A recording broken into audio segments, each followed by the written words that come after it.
Hello, and welcome to part 7 of Metroid Mission, the final episode, and we begin with awesome music. Hit it!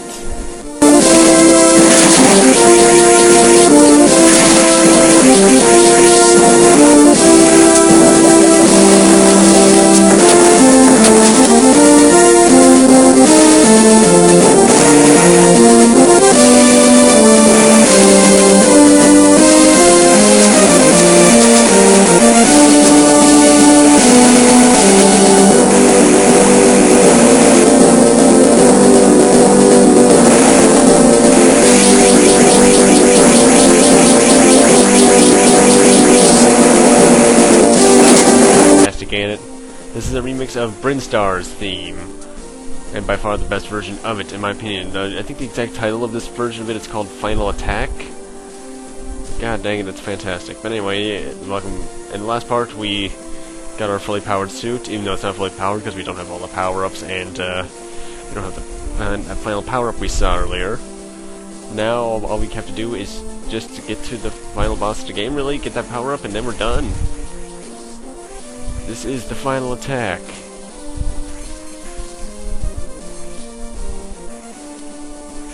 And everything will literally fall before us. At this point, with the plasma beam, nothing can stand in our way.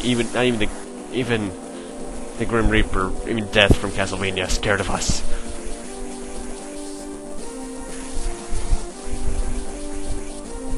Now, as for the things we got last part with the unknown items, the plasma beam pretty much is the enemy piercing thing. Enemy piercing attack. Gravity suit allows us to move freely underwater and frees us from all lava damage except from acid, and gives us this awesome badass purple. And the space jump allows us to do what we do now by rhythmically pressing the A button. It allows us to jump in midair over and over again. Now, after you get this last power-up, if you want 100% the game, and you haven't yet at this point, return to that little tube there and use the next power-up we're gonna get, because that's the only way you can get out of this area.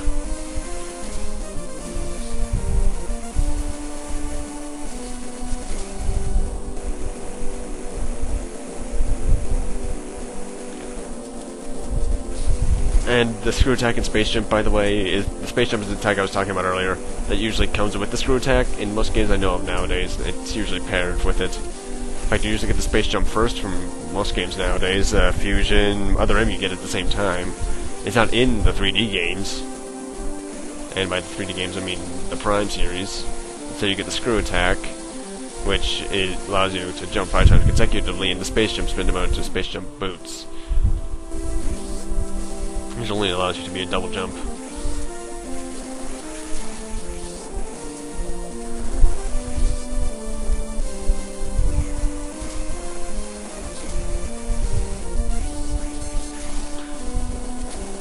But yeah, I will actually be surprisingly getting a couple more power-ups, because there are even some here in the space powered HQ. And most of the ones I'm getting will be super missiles.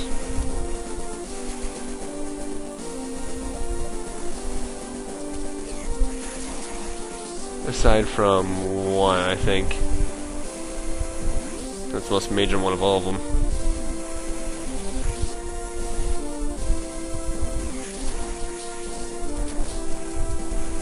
Now this little robot here, or R2-D2 as I like to call it,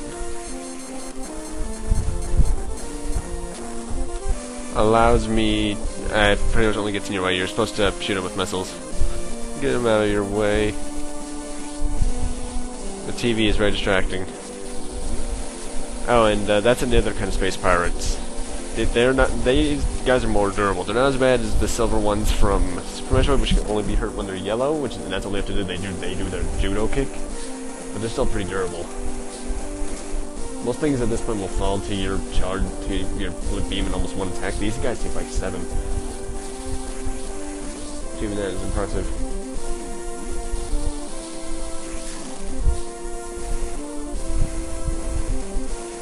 Now this, I was about to say something, but I'll get to that later.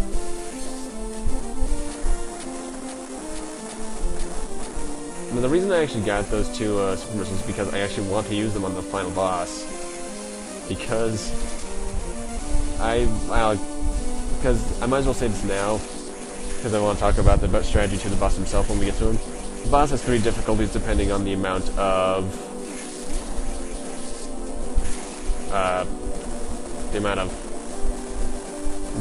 collection you have. 100% gives you the harder, which I think triples his attack and defense. I don't remember the other 2 though. I only remember 100 because because that one is actually rather difficult. This game is usually easy, but that one fight is rather difficult.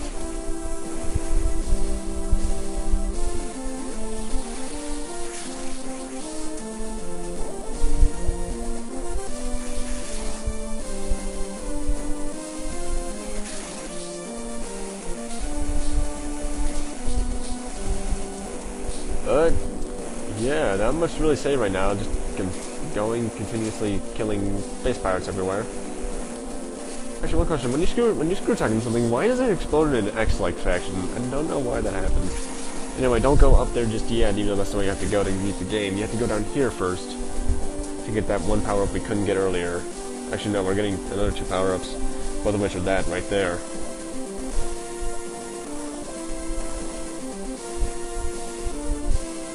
And this is actually not. This part here can be tricky. These are the power bombs. These things tear shit up. In this game, you activate them by going to morph ball and pressing R and B. They open yellow doors, and very little can be done without them. You only get 2 per thing, but they are rather useful.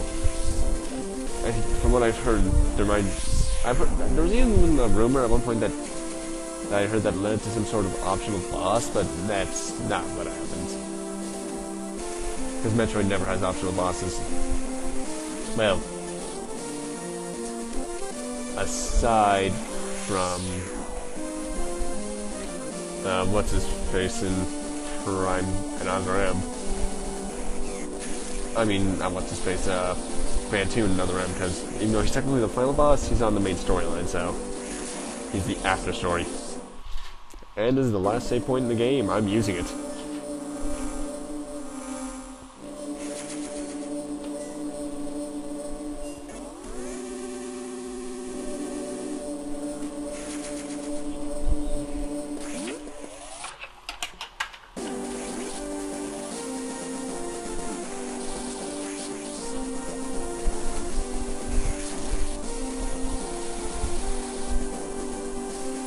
And this is where you're required to use power bombs.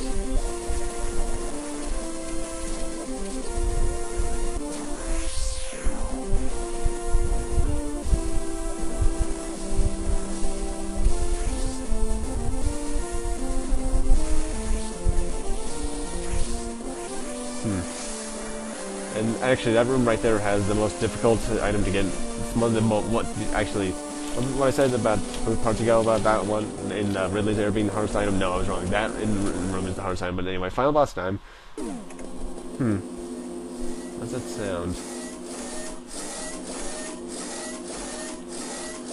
Oh, great, a robot. What the? Ridley? How the hell are you alive?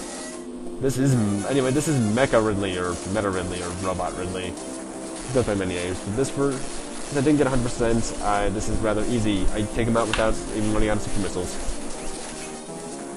I think the next shot's actually the thing that finishes him. Pathetic.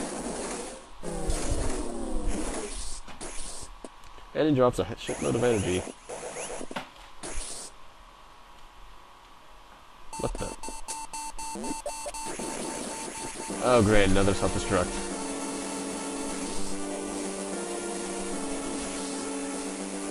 But yeah, that was the boss. To fight him, I didn't even get enough chance to talk about the strategy. You shoot him in the glass, in that little building spawn in the chest, actually. That kills him.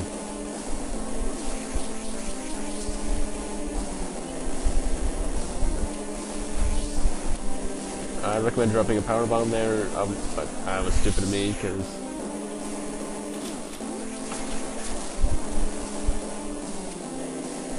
Anyway, but this place is blowing. We need to get out of here ASAP. And in this next room, there's actually a nice little shortcut you can do with the Morph Shine Spark. Well, not the next room, and then one of the next rooms. But you have to, see, the Shine Spark requires you. See, with the Shine Spark, if you hit a diagonal surface, you start running again. And if you press down, you can go to another Shine Spark. Pretty much you have to do that over and over again in a combo. Starting with the speed booster in this room, because once you go in the Shine Spark, you can hold it for a little while. You have to run up there, press down towards the end, jump down here, shoot the door, press it, run up this little hill, stop right at that little part, and keep on doing that until you're up here. Then you just, I think, shoot off to there, but I've never been able to do that. I've seen videos of it, but I've never done it myself.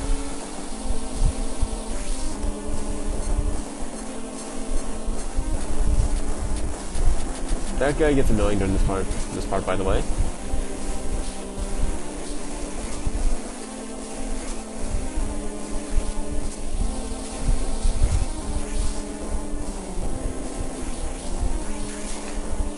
But in this room, we have to fight two of these gray guys. See, look, I'm shooting them with the normal space cars would have been dead 12 times over by now. These guys are resilient but at the same time, I love their designs. Which you might notice, the door over there is glowing now. Why that is, I don't know. But it opens for us, which is good. Shoot the space pirate, jump in, and you've beaten the game. With Samus getting ready.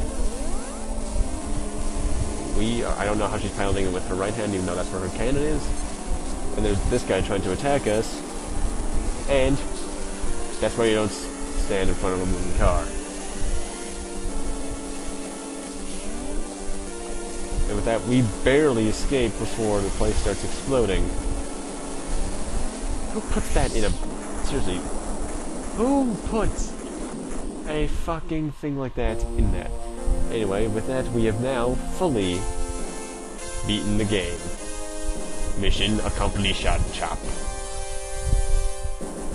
And that, my friends, was Metroid Zero Mission. I hope you enjoyed it. I know I did. I absolutely love this game. In terms of gameplay, this game is fantastic. It's non-linear, but with a sense of... to a point where it tells you where to go, but it doesn't tell you how to get there. I love that. This Infusion did that so well. Music-wise, it's Nintendo, and it's a remake of the original Metroid soundtrack. That's gonna be fantastic. Story-wise, it's a Nintendo. It's Metroid. It's not known for its story. It's known for its gameplay. Overall fun. I love this game. It's one of my childhood favorites. My all-time favorite Metroid game. With Other M with Fusion in a close third. Other M in a close fourth, and well, no other M in a close second, and Prime 3 in a close fourth. Overall, I'd recommend you guys try out this game. Whether you use this as a walkthrough or not, you will enjoy it.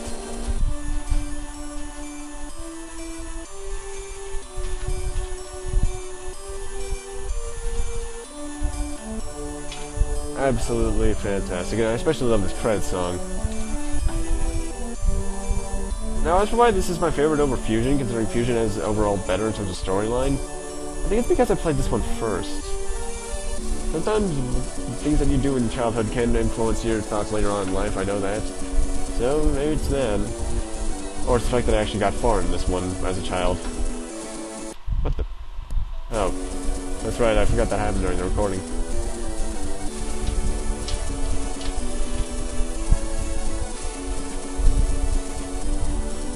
Oh, and by the way...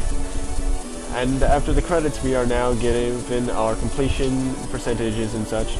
After this little thing, and looking at it, that actually does look a lot like the power suit on the mask, because I could tell by when I first played this, just by the shoulder pads, that was what's going to happen. And we zoom in now on a childhood drawing of Samus,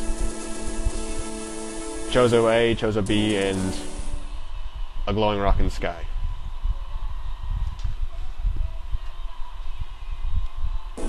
And now, after this, we are giving our final completion.